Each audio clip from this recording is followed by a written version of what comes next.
So if you do decide to mount your doilies and not sew them directly onto the quilt top, then you need to applique your mounted doilies to your quilt top. You want to lay your pattern out with your doilies to see how they're going to look in different arrangements, because once you put your mounted doily onto your quilt top, you probably don't want to be taking it back off. So what I did was I laid everything out and then I took a photo of it so that I would know what kind of order I wanted everything to be in. Then what I did was I pinned the doilies to the quilt top, and that way they would stay in place.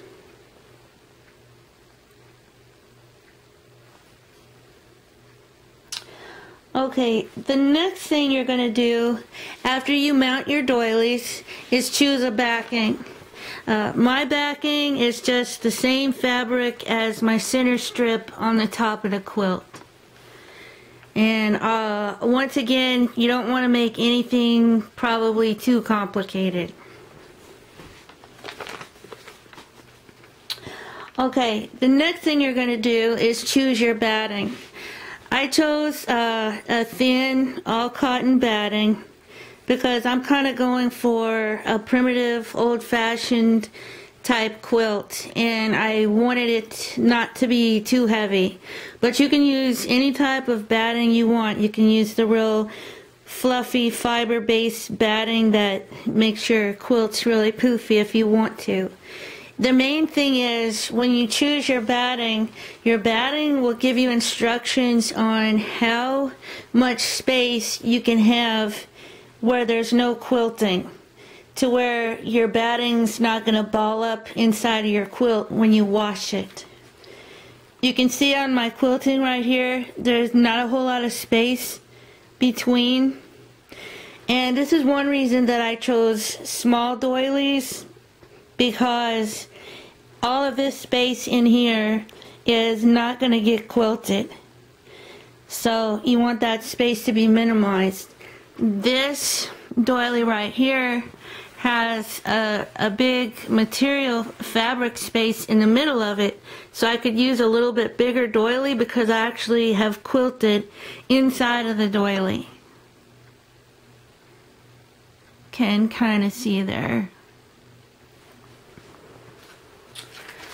Okay, so after you've chosen the backing and added your batting, you're going to baste your quilt.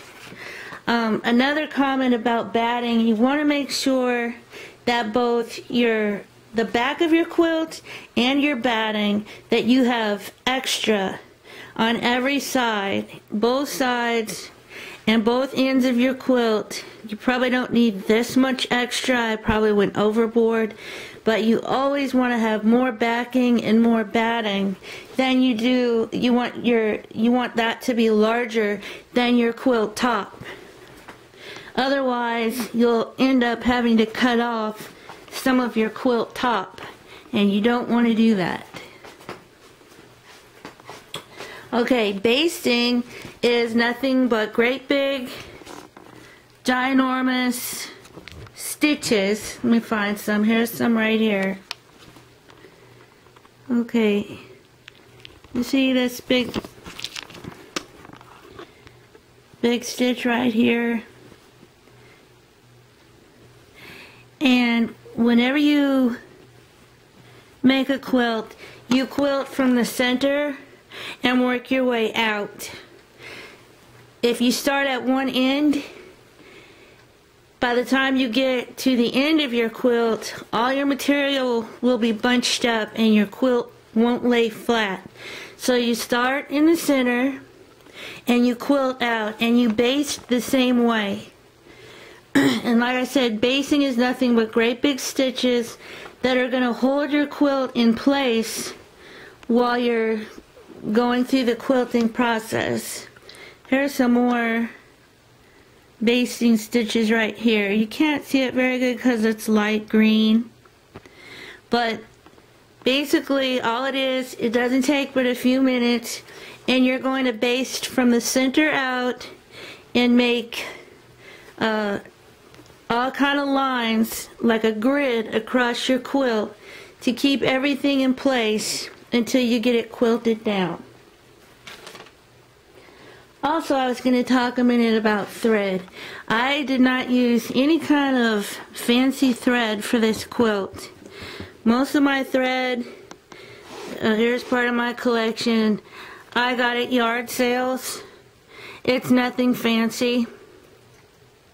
And I tried to either match or contrast when I was sewing the doilies down. I didn't want to change them too much because they're so pretty the way they are. And for the quilting itself, I used a Greek 100% cotton thread because I didn't want to detract from the doilies. I just wanted to accent them, and so I just used pure white. You can't see the quilting that good on the center strip, but it shows up pretty good on the orange fabric. I don't have this all quilted yet. I have the center strip all quilted, and you can kind of see the quilting, but it shows up much better on this fabric. And I don't know if that's because this is a pattern and this is a solid, or if it's the type of material. I really don't know.